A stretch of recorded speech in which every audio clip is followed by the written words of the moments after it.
दर्शकों, बजट 2025 संसद में आया, फिर भी शेयर बाजार में कोहराम मचा हुआ है। बाजार क्रैश हो गया है, सेंसेक्स निफ्टी गिरते जा रहे हैं। इसका जिम्मेदार अमेरिकी राष्ट्रपति ट्रंप है या बजट? यह आप सभी के सामने यक्ष प्रश्न बना हुआ है। मित्रों, ट्रंप ने मेक्सिको, कनाडा और चीन पर टैरिफ लगाने का ऐलान किया है। इस फैसले से दुनिया भर में टैरिफ वॉर की आशंका छिड़ गई है।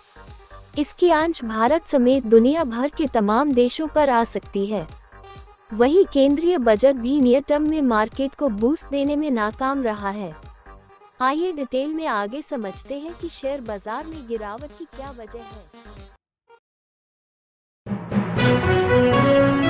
आप देख रहे हैं यूनिवर्सल न्यूज टुडे। दर्शकों, भारत सरकार का केंद्रीय बजट पेश होने के बाद पहले कारोबारी सत्र के दौरान शेयर बाजार क्रैश हो गया है। सेंसेक्स और निफ्टी करीब 1% की गिरावट के साथ ट्रेड कर रहे हैं। अब बात करते हैं पहला प्रमुख कारण की, तो बता दें कि अमेरिकी राष्ट्रपति डोनाल्ड ट्रंप ने चुनाव के दौरान कई देशों पर भारी टैरिफ लगाने का वादा किया था। उन्होंने अब इसकी शुरुआत भी कर दी है। मेक्सिको और कनाडा से आने वाले सामानों पर 25% टैरिफ लगेगा। वहीं चीन के लिए 10% का टैरिफ लगाने का फैसला किया गया है। ट्रंप के इस फैसले से दुनिया भर में टैरिफ वॉर की आशंका छिड़ गई है।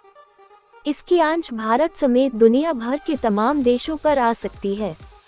यही वह पहला वजह है कि शेयर बाजार में भारी गिरावट देखने को मिल रही है। ट्रंप के टैरिफ वॉर का दुनिया भर की ज्यादातर बड़ी अर्थव्यवस्थाओं पर असर पड़ने की आशंका है। हालांकि भारत पर इसका क्या प्रभाव पड़ेगा, ये अभी स्पष्ट नहीं है। वित्त मंत्री निर्मला सीतारमण ने समाचार एजेंसी को दिए इंटरव्यू में भी यही बात कही है। उन्होंने कहा कि हम नहीं जानते कि अमेरिका के टैरिफ वॉर का भारत पर क्या असर होगा, लेकिन अप्रत्यक्ष तरीके से इसका हम पर असर पड़ने की आशंका है।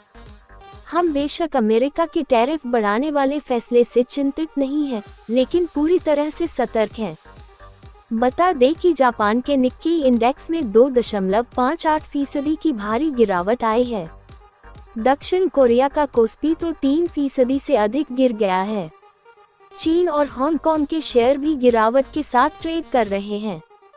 हालांकि वहां भारत और जापान के मुकाबले अपेक्षाकृत कम गिरावट देखने को मिल रही है, क्योंकि दोनों शेयर बाजारों को टैरिफ का अंदेशा पहले से था, बल्कि उन्हें इससे ज्यादा टैरिफ लगने की आशंका थी। भारत की बात करें तो बीते दिन सुबह 9.35 बजे तक सेंसेक्स 477 अंक यानी 0.62% की गिरावट के साथ 77,028.44 अंकों पर था। वहीं निफ्टी 50,192 अंक यानी 0.82% गिरकर 23,289.65 के स्तर पर आ गया था। अब बात करते हैं दूसरे कारण की, तो बता दें कि शेयर बाजार को भारत के बजट में व्यापक सुधारों को उम्मीद थी। वित्त मंत्री निर्मला सीतारमण ने 12 लाख रुपए तक की आय को टैक्स फ्री करके मिडिल क्लास को बड़ी राहत दी है।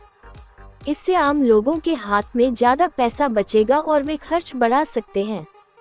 ये फैक्टर खपत को बढ़ा कर सकता है, जिसका फायदा कंपनियों को बड़ी बिक्री के रूप में दिखेगा। हालांकि इस प्रोसेस में लंबा वक्त लगने का अनुमान है। बजट में वित्त मंत्री ने ऐसा कोई खास प्रावधान नहीं किया है जिससे मार्केट को नियर टर्म में बूस्ट मिले।